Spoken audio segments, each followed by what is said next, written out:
Okay. So I'd like to start out telling you my very, very favorite childhood story. You're going to go down memory lane with me. So I was 7 years old, and I really liked playing with dolls. And I didn't come from a rich family, so I had one doll, which is sufficient. But it was December 1st when me and Christine Plested, my neighbor from next door, we walked two blocks to Strom's drugstore. And when I walked into the drugstore, there was this contest. A contest for 3 dolls. 3 dolls. So it was amazing because there was this cardboard box that had a printed picture on it like a living room, and it had a little cardboard fireplace that came out from the back of the box, and there was a cardboard rocking chair for Mama doll to sit in, and this big sister doll was standing by the fireplace, and a little cardboard cradle for baby doll to sit in. And I was in love. I was smitten, and I had to have this doll set. So I did what I needed to do. I put my name down and my phone number, and I stuck it into the box. And I went away. And I went away, and I knew that was my doll set. So every night I would go to bed, and I'd have a long conversation with God. And I would talk to God and tell God that I knew that God was there to support me, that God wanted me to have this doll set. And so I knew it was mine. And I gave thanks every night for 23 days, because the drawing was the 24th. I had that conversation with God. Now by day, I'm talking to my family, and I'm talking about my doll set. And my brother and sister are 6 and 8 years older than me. And then I've got my mother, and my stepfather, and my grandparents. And they all had that kind but knowing look that she's going to be so disappointed. But I didn't let it deter me. I knew that doll set was mine.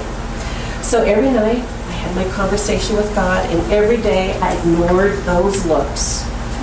And so it was December 24th. Grandma and Grandpa had come for Christmas Eve dinner, and it was 5:30, and I turned to my grandma and I said, "Grandma, will you walk up to Strom's drugstore with me so I can carry this doll set home? It's too big for me." And she gave me that look. She said, "Of course, dear." So we trudged up to Strom's Drugs, and I walked in, and I was surprised. No one else was there for the contest. It was just me and Grandma. And I went to the clerks, and I said, "Is it time for the drawing?" And it wasn't on their mind. They're going, oh, drawing, sure, okay, we can do the drawing. And so they reached in, and they pulled out a slip, and they looked at it, and they read Jenna Watkins. And I said, "That's me." And they were astounded. And my grandmother was astounded, but I wasn't. I wasn't, because I knew that doll set was mine. So at 7 years of age, I figured out that I have the ability to co-create my future. I have the ability, when I work with spirit, to manifest in my life. It's my favorite story because that's when I got it, at 7 years of age. Now, I sometimes forget, but I go back to that story, and it reminds me that I can have a dream that I can manifest in reality if I just work with spirit to make it happen. So today I'd like to share with you 3 keys for living in the middle of your dream, because I know everyone here has a dream. It may be a small dream, it may be a big dream, but somewhere in the recesses of our hearts, there's a dream just percolating, ready for us to draw into life, to manifest into life. So the 3 keys are to be passionate about your desire, to eliminate doubt and walk in trust, and to have the courage to just say yes to that dream. So in Deepak Chopra's book, The 7 Spiritual Laws, he defines what success means. Success in life could be defined as the continued expansion of happiness. Wow, don't we all want to continue our experience of happiness in our life? That's success to me. And it's the progressive realization of worthy goals. Worthy goals. That fuddled my mind on what is a worthy goal. Well, I want to borrow from Judge Thomas Troi, who's a famous metaphysical writer many, many years ago. And he talked about when spirit is in a decision, you experience a greater livingness of life. So to me, a worthy goal is one where we see the expansion of happiness, not only for ourselves, but everyone else that touches or experiences our dream made manifest. So we want to create that success for ourselves that also creates a greater livingness in our lives and others. We live in a universal creative life, a life that's constantly creating. We are co-creators with this universal creation. We co-create. We do that through the creative law, using our thoughts, our minds, our hearts, our dreams. And so what I know is, I can't stop thinking. I imagine you all can't stop thinking. There's that Texas twang in there. I imagine you all can't stop thinking. Morning. And so therefore, you're always creating. Always creating. So let's decide to create and manifest that dream that resides within our own hearts and bring it forth. What I know is that every day there's a baby born, there's a flower blooming, and an idea is being manifest into form. So let's move our dream from thought into form and into reality. So the first key is about being passionate with your desire. Now, I, as a 7-year-old girl, was passionate about that doll set.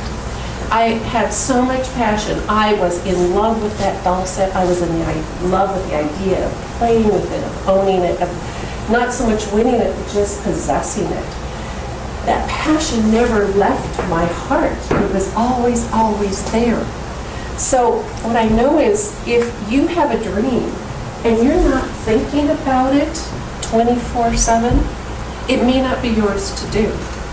It may be a nice to do or somebody else's idea what's good for us. But a dream has to have passion around it.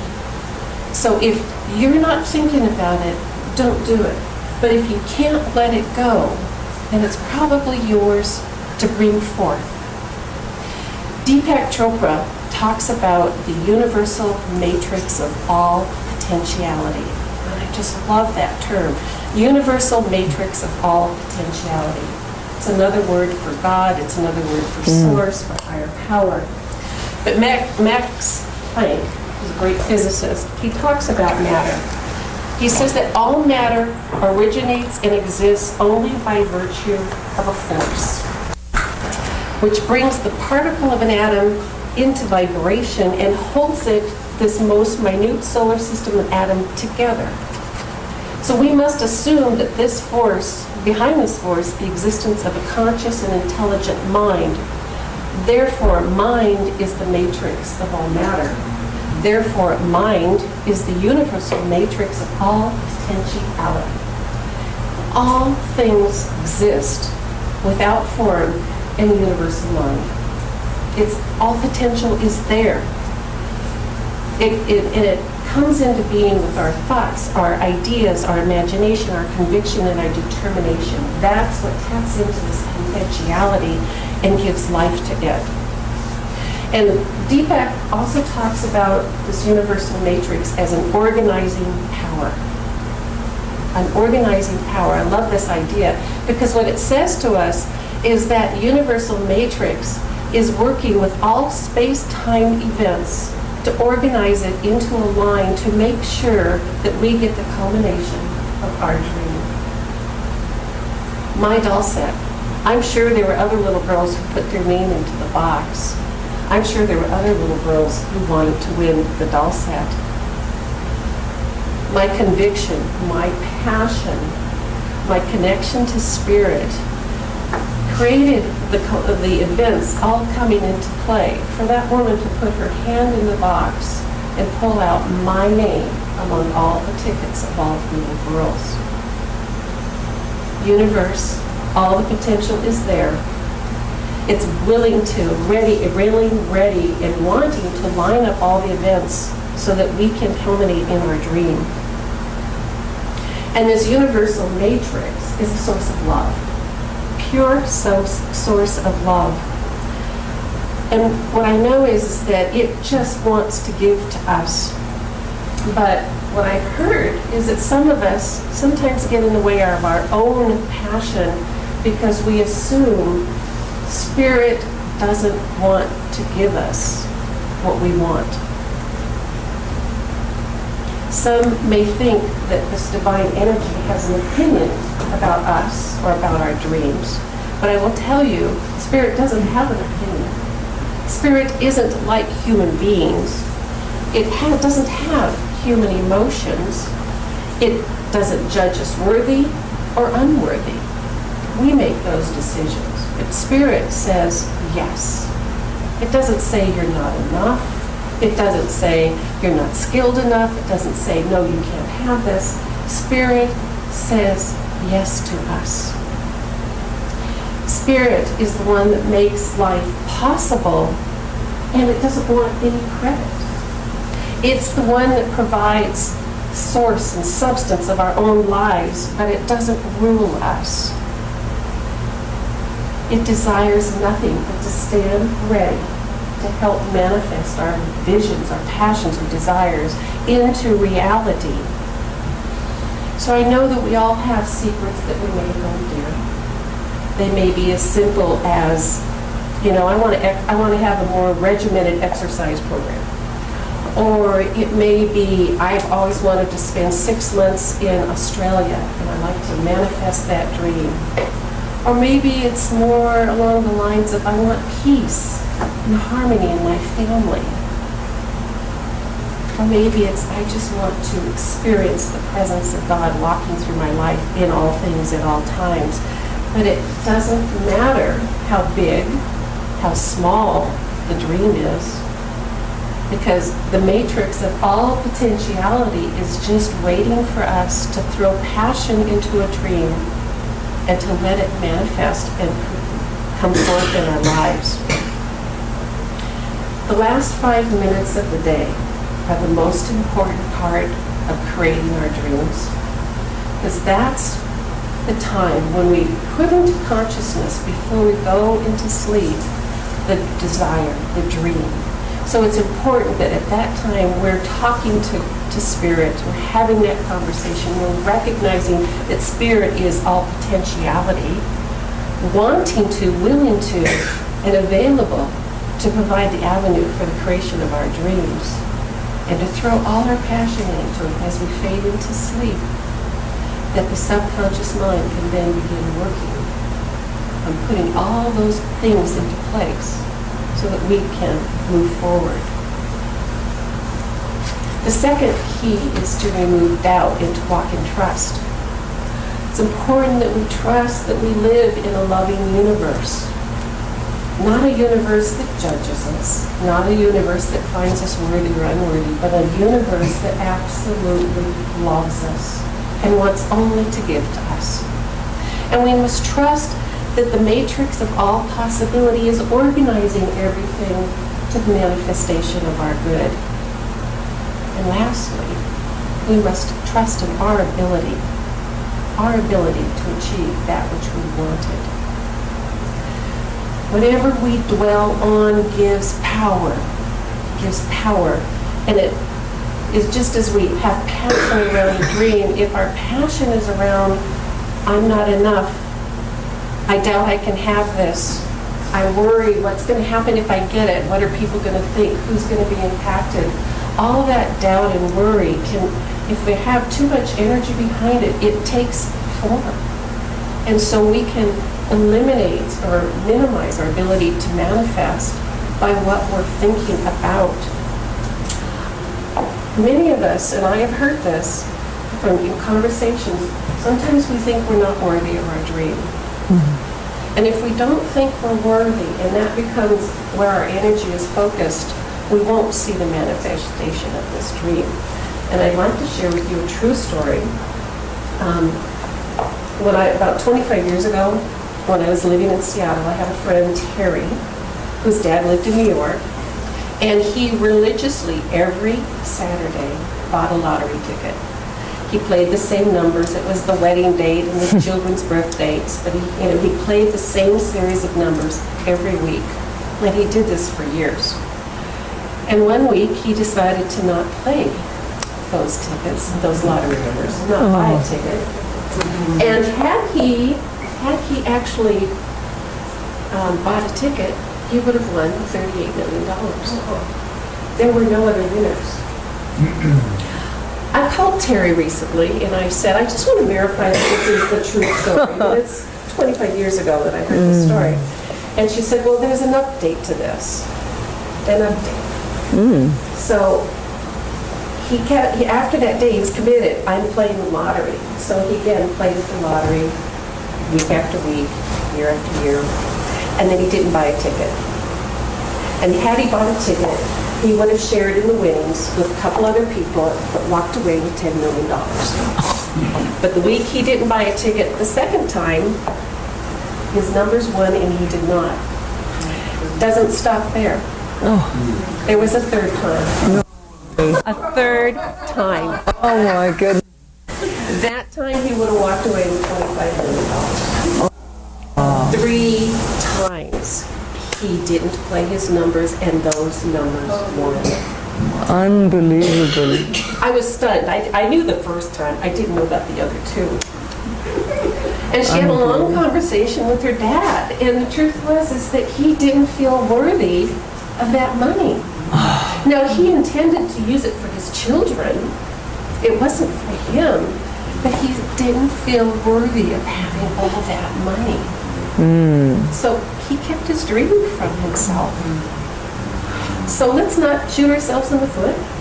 Let's not derail our passion by letting ourselves think we're not worthy, we're not enough. If we find those thoughts percolating within us, then that's an opportunity to look at them, negate them, and know the truth about who we are, which is an expression of God in human form. Therefore, everything that we are is worthy. We deserve to have. Has anybody here heard of Lynn Twist? Show of hands. Do you know Lynn Twist? Lynn Twist, for the last 40 years, has been studying poverty globally. And she's known as a visionary, committed to alleviating poverty and hunger. And she's written a book called The Soul of Money. And in there, she talks about what we do. We wake up in the morning, and our first thoughts, now those of you who are retired may not think this, but those of us who wake up to an alarm clock, our first thoughts are, I didn't get enough sleep. And then the next thought may be, I'm running out of time, I'm going to miss my bus. Or maybe the next thought is, I don't have enough influence at work, I'm not going to be able to be effective. And so on, and so on, and so on. And so what are just simple expressions about kind of a hurried life or a challenged life then becomes justification for an unfulfilled life. Because as we're saying that to ourselves over and over again, we're building a consciousness in our own mind that we don't have enough in our lives. And therefore lack gets created as part of the reality of our consciousness. So those thoughts that we think daily, moment by moment, impact the impress of our thought on spirit and our ability to demonstrate our dreams. When we live in trust that the universe is there to support us, and trust that we have the ability to manifest our dream, we show up at the drawing with grandma in tow so that she can help carry home the doll set. That's what trust is. We show up knowing it is mine and there's no question. So the third key is to walk in courage. It's to have the courage to keep the vision when others can't. It's to have the courage to seek the guidance you need to manifest your dream. And it's to have the courage to take that step to do what is in front of you to do. It's also to have the courage to say yes to your dreams. So I know that every day my family looked at me with that look that said, oh, you're going to be so disappointed. I know that the Wright brothers were faced with a lot of naysayers who thought, oh, what do you mean fly? Humans can't fly. That's an impossibility. I know that Edison tried, was it like 1,000 times to create a light bulb, and people around him, I'm sure, were saying, good grief, give it up already. You know, you don't know what you're doing, you can't, this is impossible, you can't create it. But these are people who never stopped holding on to their dream. They had the courage to pursue it. And courage defined is really the ability to do what frightens you or is uncomfortable. I have a sign in my office that someone gave to me, and it said, do something every day that frightens you. And I love it because it reminds me always to take that step to stretch just a little bit more. Courage means opening your heart and mind and giving it your all. How scary can that be? It's to have a dream that seems big and to put all your heart in it and hold on to it. And that's what we need to do, is to put our whole heart into the dream. And it's important that we stand up for what we believe in, regardless of what everybody around us is saying, regardless of the naysayers in our lives or people who think they know better. We need to hold strong in our own truth, in our own vision. We need to have faith in that creative process and that we're working with it in the right way. It's also important that we have the courage to ask for help and seek guidance. And when I say seek guidance, I'm talking about sitting with Spirit, going into prayer, going into meditation, and working on that connection so that you recognize there is no separation between ourselves and that universal matrix of all possibilities. To sit there and ask for the wisdom to know what to do. It's also about seeking out others to find out what they know and to rely on expertise to help guide your path. And it's willingness to ask for the help when you need it. Like I asked for Grandma to come with me, to help me carry it out. Sometimes we're afraid to ask for that help. And that takes courage. And sometimes our dreams need help along the way. Mother Teresa is a woman who I have great admiration for and have my whole life. And I think there's some new letters out about what she went through, and I recently read about them. And this was a woman who, let me talk about a little bit about her story. She's 38 years old. She's on a train in Calcutta. And she gets this vision that says, leave the safety of your convent. Go live in the gutter with the poorest of the poor. Live with them and serve them. Now, I don't know about you, but for me, to go live in the gutter with the poorest of the poor, all by myself, a female, scares the heck out of me. And this woman took hold of that vision and said, I'm going to do it. Where she got the courage, I can only assume it's from her faith and spirit, knowing that each step of the way would be organized in a way to keep her safe and to move her vision forward.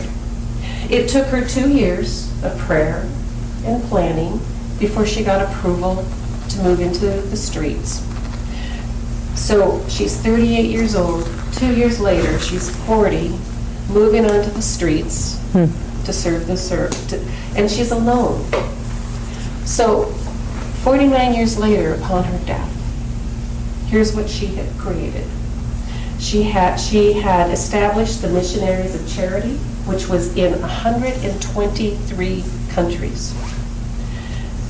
She had 4,000 sisters in her organization, 300 brothers, 10,000 lay people of various faiths working with her organization. She had established orphanages, schools, hospices, and homes for the people who had nothing. And she did that through courage, through her faith in God, and for the stepping out and doing the first task that she was asked to do, and then the next, and the next. Her focus was on those little things, day by day, that required her to move forward. I don't think her vision was this huge global organization. Her vision was to serve the poor and help them understand that God is within them, that God is with them. That was her vision. And she just did what was necessary every day. But the papers that came out showed that she doubted and that she had lapses of faith. I would never have guessed. Maybe you didn't either. But she didn't let them stop her. She didn't let them get in her way. She got up every morning. I think she got up at 3 or 4, and she did her prayer work.